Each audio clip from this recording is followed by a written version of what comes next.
Zhong Haiyuan, a teacher at the Zhongfengshan Primary School in Guangzhou City, was being detained because she supported so-called counter-revolutionist Li Julian. During the detention, she refused to admit any guilt.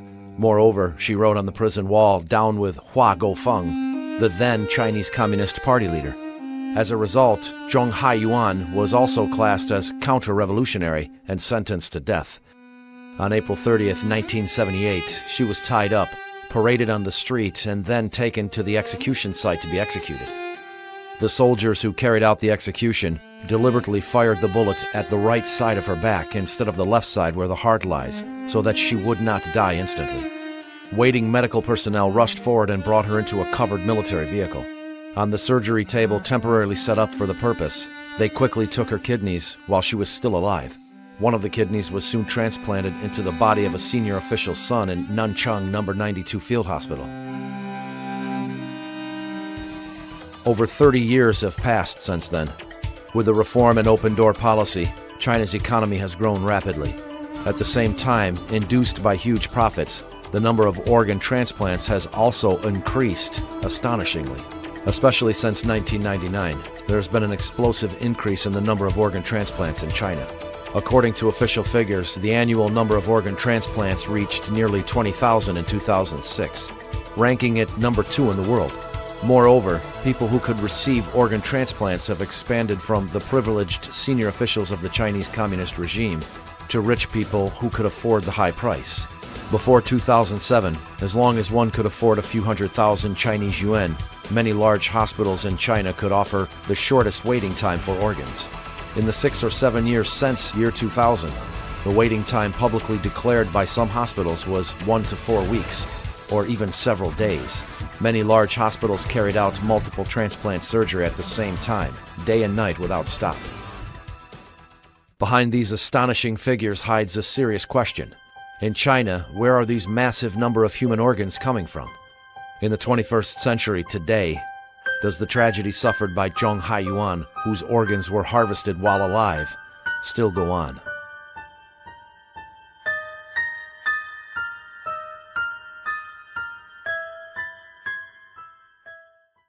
The United States is the largest organ transplant nation in the world. It has a well-established national database of organ donors and recipients. It also has a highly effective shared network for nationwide organ transplants. About 80 million people voluntarily agree to donate their organs after their death. At the same time, the number of organ donations from relatives is also very large. Even with a system like this, the average waiting time for organ transplants in the U.S. is still quite long. The heart, about 8 months. The liver, 26 months. And the kidney, 37 months. Why is this? Because the organs used for transplants must be from healthy people. Moreover, the organ's ischemia time during the transplant must be very short. The kidney requires less than 12 to 24 hours. The liver is 12 hours, while the heart is 4 to 6 hours. Therefore, unless they are donated from living relatives, the organs used for transplant can only be from healthy voluntary donors who have just died.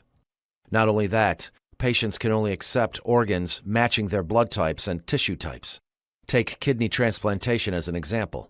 According to National Kidney Foundation of the United States, the chance of getting a perfect match kidney from a non-relative donor is only 6.5%. Obviously, the probability of getting a suitable healthy organ is quite small. In China, due to cultural reasons as well as a lack of related legal safeguards, the number of voluntary organ donors is pitifully small.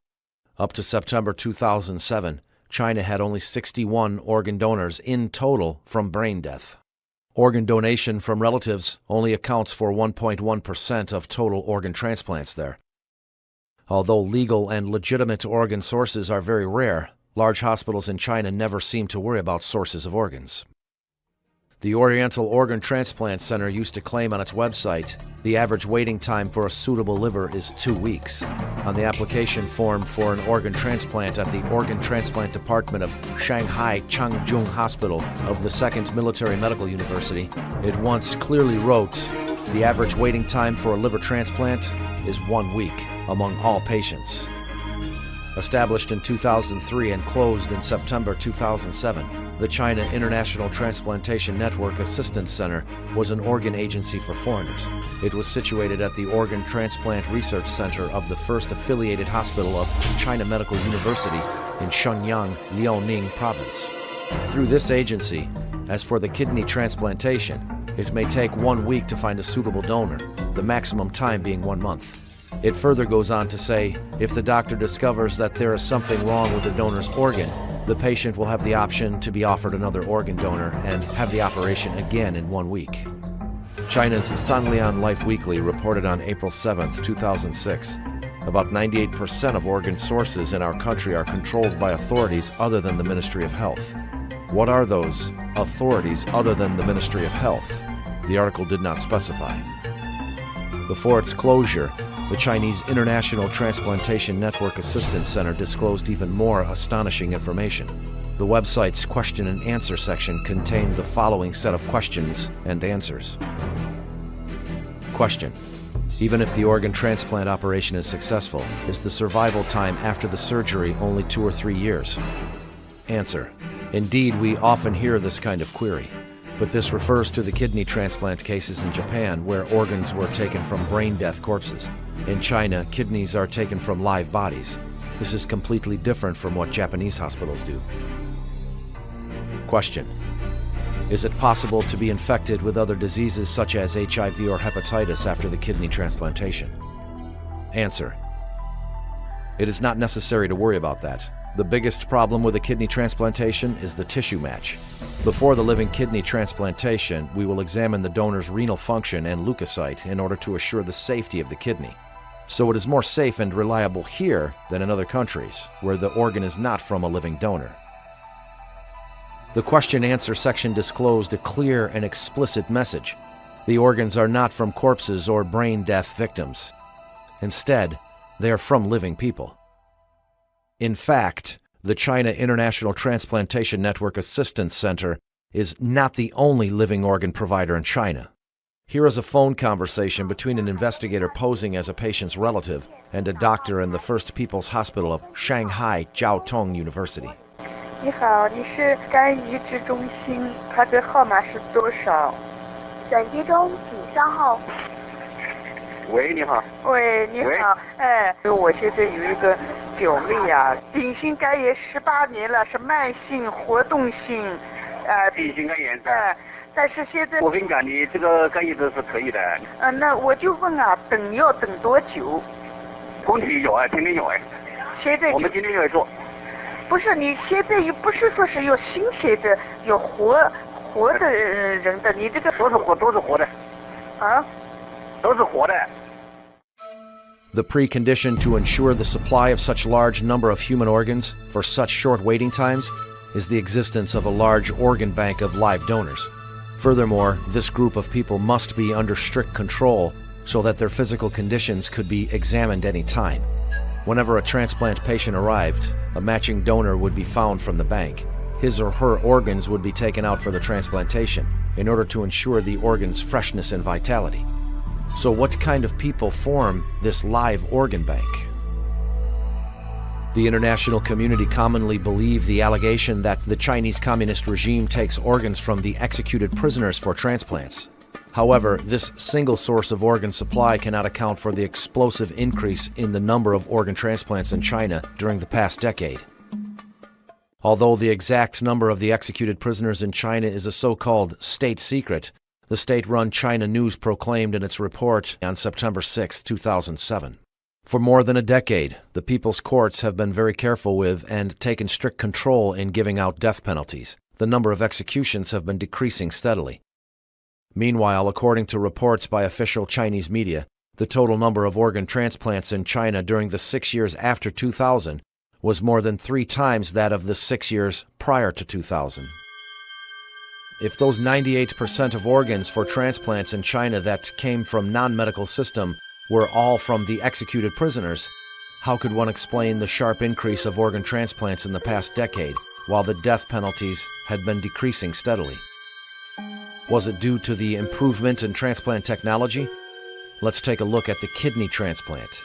In 1998, the number of kidney transplants in China was 3,596.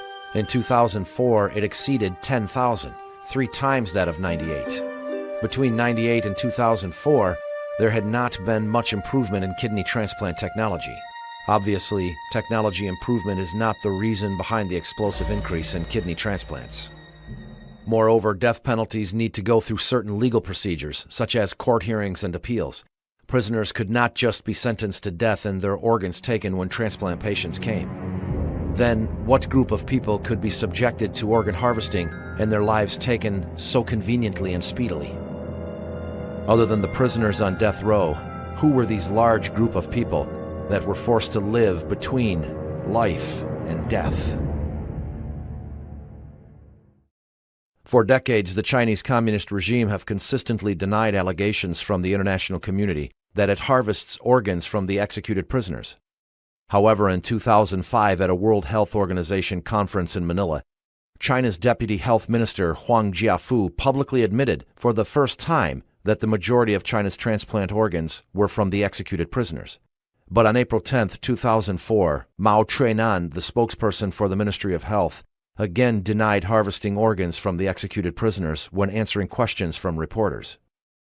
In November 2006, at a meeting in Guangzhou, Huang Jiafu acknowledged again that over 90% of transplant organs in China came from the executed prisoners. Subsequently, on January 11, 2007, Mao Chuinan changed his tune in his interview with the BBC and also claimed that most of China's transplant organs were from executed prisoners. Apparently, on the issue of whether to publicly admit the organ source being from the executed prisoners, there were initially different views inside the Chinese Communist regime. Then what had forced the regime to conform to a single view and publicly admit a scandal it had been denying for decades? Was it because of the awakening of their conscience, or was it being used to cover an even larger crime? On December 22, 2000, the overseas Falun Gong Minghui website suddenly published a piece of news from China, alleging some evil police are plotting with greedy doctors to sell organs of Falun Gong practitioners. It is learned that just one clinic in the city of Shijiazhuang alone has been given 6 organs. Without disclosing further details, and because the brutality in the information was beyond belief, this news didn't get much attention at the time. 5 years later, on March 8, 2006, an anonymous former Chinese media reporter in Japan told the U.S. Epoch Times that there existed a special place in Sujiatun district in Shenyang, Liaoning province, where large numbers of Falun Gong practitioners was secretly detained. These practitioners would eventually be killed and their organs taken for transplants. 您估计大概有多少法轮功学员被关押在里面？我不能很确切的说这么一个数字，因为经常性有变动，但是在当时吧，所得到的数据呢，应该是有6000人，但是什么时候？当时是在2年前左右吧，也就是2004年，左右的那个时间里面。他们是在里面，可能是在被强迫转化、被打、被关押，在生命垂危的时候，然后器官被取出来、被移植、被卖，是可以这么理解吗？对，我认为是这个情况，但是他们一定是在